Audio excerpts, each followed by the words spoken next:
More Bracketology presented by Upwork here on CBS Sports HQ, and we've got the big tournaments beginning tomorrow. The ACC starts on Tuesday, then the rest, Big 12, Big East, Big 10, Pac12, and SEC all beginning on Wednesday. Let's bet to the future with Tim Doyle, who's going to give us some winning picks from each major conference tournament. Tim, let's start with the ACC because it's first up Tuesday morning in Brooklyn. Duke, the favorite, despite losing at home to North Carolina in Coach K's Cameron farewell.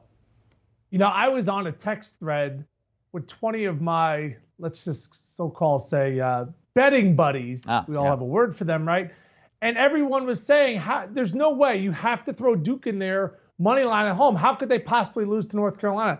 Not only did they lose, they got whacked in that game. And I think North Carolina carries over that momentum to Brooklyn in the ACC tournament. They're clearly playing their best basketball of the year. This is a team that has transformed since a mid-February loss to Pittsburgh. And what are they getting? Outstanding guard play. Caleb Love, 22 points against Duke. RJ Davis, 23 points in that win over the Blue Devils. We knew what Carolina could bring on the inside. Baycott, Manick stepping out, being that stretch type of four. But we weren't so sure about the guard play.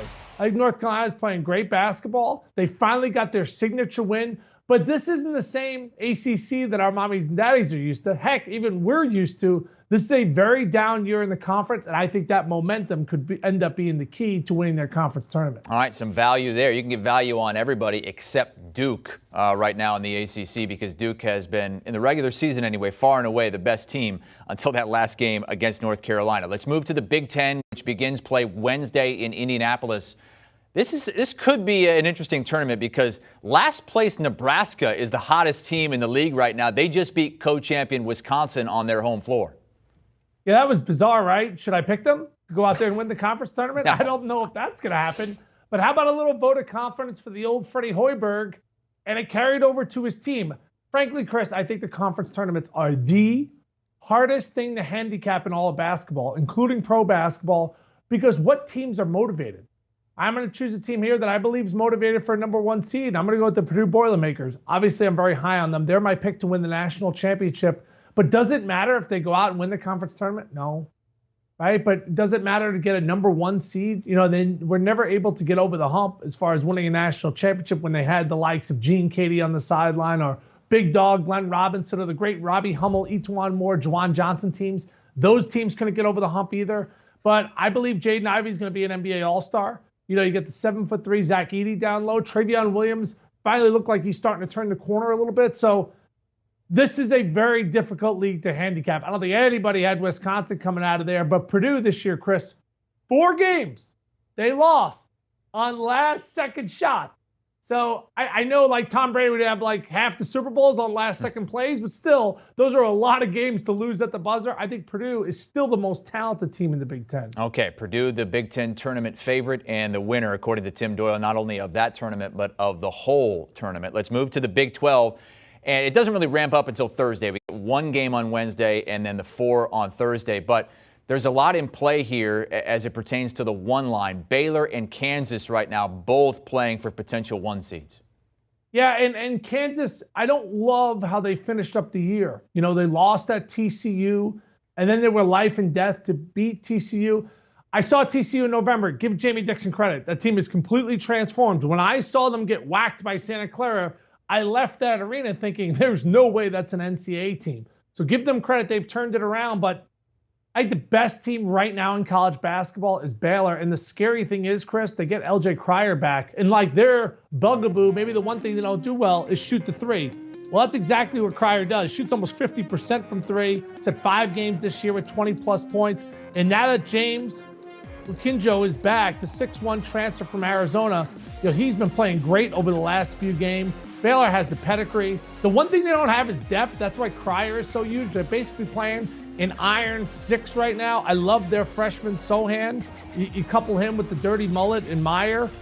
I think this is a squad that, is it Mayer or Meyer? Do you know that? All I know is he's got the mullet and he stretches the floor, but it's spelled Mayer. I think it said Meyer. Either way, Scott Drew's been there 100 years, and this is the team that I think the team to beat in the Big 12. Just call them the mullet. Right now, Baylor on the 1 line, Kansas on the 2, according to Jerry Palm. If Kansas could win that tournament, though, that would likely push them up to the 1 spot. Let's move to the SEC Tournament, which is being played in Tampa this season. Auburn, a projected 1 seed right now. Kentucky on the 2 line. Don't you just see Jerry Palm this time of year? Just like Alan from The Hangover, just like staring at like numbers and like boards and graphs, like as he walks around. I just feel like a beautiful mind. He's got all the teams. He tapes them up all on his wall and stuff. Hair has never moved. We've been friends 20 years. I don't know how he gets it to fall like that. It's just like perfectly falls a certain way. He's right. I'm wrong. He knows who's going to get in at the end of the day. The SEC, you know who the players are. Obviously, Auburn's had a great year. Kentucky's had their moments. But I think who's playing the best right now is Tennessee. And Rick Barnes' team really defends at an extremely high level. And I love the fact, Chris, that they have bounced back when they got smacked around by Kentucky. What'd they do? Knocked them off next time. Then they played awful against Arkansas. They scored 48 points. How did they rebound? They go out there and score 78 and win that game and beat the Razorbacks. Kennedy Chandler's a 6-foot freshman. He's playing his best basketball. I think the key for him is making free throws. He's only shooting 60% from the free throw line. Santiago Vescovi. I think I said that right. Vescovi, Chandler. You got a guy from Uruguay and a guy from Memphis. Like, I love this. This is why I love basketball. You got Uruguay and Memphis. You combine them in the backcourt. They got a really strong backcourt, and I think they can defend with anybody. Interesting enough, they go out there and win the SEC tournament. They are playing for, in my eyes, the number 2 seed. But what do I know? It's Jerry Palm. He's like this. Oh, Tennessee. I wonder what they do. We'll see what Jerry Palm has to say when all things are said and done. We talked to him earlier today on HQ. We'll talk to him again in just a little bit. Let's move on to the Pac-12, Timmy, a conference that was dominated, surprisingly, by Arizona in the regular season. They finished 3 games ahead of everyone. Yeah, and what a way to finish, too. They smacked around USC to end the year, scoring over 50 points in the first half against one of the best defenses in college basketball. They hang a 51-burger on them. Tommy Lloyd's done an amazing job. This team is talented. They score in bunches, almost 90 points a game. And, I mean, I think everyone kind of can foresee or forecast how this conference tournament's going to play out. Right? You want to see Arizona play UCLA. They've had great battles this year. Obviously, both teams taking care of business on their home floor. But I'm going to go with the Wildcats. I think that UCLA is one of those teams that they've just been so inconsistent. And are they going to flip the switch at the right time? The consistency has come from Arizona, and what I saw last week, really impressive. They look like they flipped the switch first, so give me the Wildcats here. All right, that's out on the left coast, which has some really good teams this season. Arizona and Gonzaga out there in the West Coast, likely going to end up as 1 seeds in the tournament. Let's go to the East Coast and Madison Square Garden. Big East tournament. Providence won the regular season, but Villanova beat them twice, and the Cats are the favorites at MSG. I think this is the best conference tournament, even though it may not have the same kind of star luster it once had when it was the Ray Allens and the Allen Iversons and the Tim Doyles. Oh, that's right. Right here, buddy. I got a conference win. We knocked off Notre Dame, lost to BC, but we covered in that game against Troy Bell. Don't ask me how I know that. I'm going to go with Marquette in this spot. I think that this is a team that plays excellent defense and that has proven on any given night that they can beat the best teams in the Big East. They beat Villanova not once, but twice this year. And if you don't know the name, learn it. Justin Lewis is a big-time pro. He is 6'7". He's listed a freshman, but this is his second year at Marquette. 28 points this weekend against St. John's, 4 of 7 from deep, and at 6'7", 245 pounds. This Baltimore native is really talented. You couple him with Morcell. I actually like their matchup too. I think they're probably going to be like 2.5, 3 over Creighton, who they play in the first round, and that's going to be like a dogfight type of game. But win that game, and then they get Providence in like the weird early start game that I think that Providence could be sleeping there. Marquette beat Providence 88-56 in January, and then they lost by 2 on the road. So the way the bracket could kind of work its way out, the bottom of the bracket, you got Villanova and UConn. But I like Marquette's path, and they have proven that they can beat anybody on any given night. All right, so of all the Power 6 tournament winners, it's Marquette, the biggest underdog that Tim's going with at 7-1. The American Conference always wants to be considered a power conference, so let's throw them in there as well. Who do you like to win the American? Yeah, I mean, everyone's going to pick Houston, but the more I watch them, the more I think Fugazi. You know what I mean? One quad one win. And last time they played Memphis, smacked around by the Tigers. Penny Hardaway, I don't know what he did. Maybe losing Amani Bates is the best thing that happened to this squad. But they are clearly playing their best basketball this season. Hey, the expectations were sky high, right? They were supposed to be a top 10 team.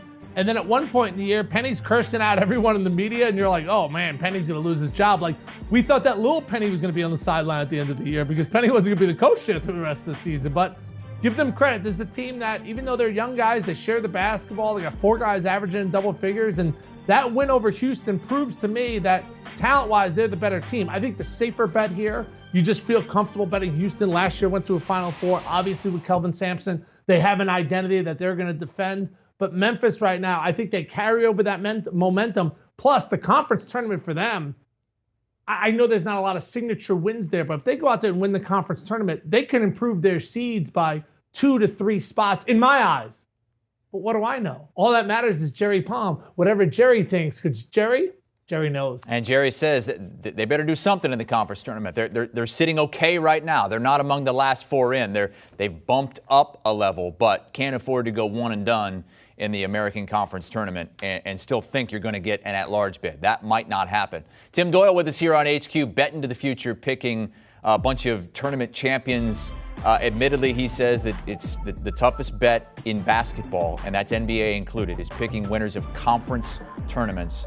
The 2 biggest values on North Carolina, who have they have the second best odds to win the ACC tournament, but plus 550 because Duke is like minus 150, something like that in the ACC, and Marquette plus 650 to win the Big East. Only going with one heavy favorite, that's Arizona in the Pac-12. Do you want a sports network that delivers everything that matters about the game? The highlights, the picks, the instant analysis, no yelling, no fake debates, no politics. Hit the subscribe button and never miss a moment.